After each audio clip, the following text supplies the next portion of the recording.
बात याद रखिए कि जब आपने अपने आप को मुमताज़ करना है उन अकीदों पर जिन पर निजात होगी, तो ये जवाब देना कि तुम मुसलमान किस किस्म के हो, हु आर यू। तो आपका जवाब यही होना चाहिए, हम सहाबा की लाइन के मुसलमान हैं, उनकी लाइन पर।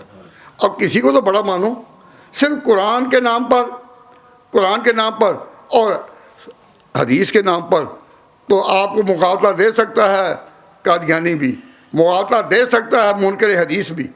लेकिन जब आप कहेंगे हम सहाबा की लाइन के हैं, तो आपका इस्लाम मुअय्यन हो चुका। और मैं आप सब के लिए दुआ करता हूँ अल्लाह ताला सबको सहाबा की लाइन पर रखे, तुम सहाबा की लाइन के मुसलमान हो। तो मैंने उन स्टूडेंट्स को कहा कि जब तुम्हें पूछा जाए तुम कौन हो, when you claim that you are Muslim, who you are, please explain this।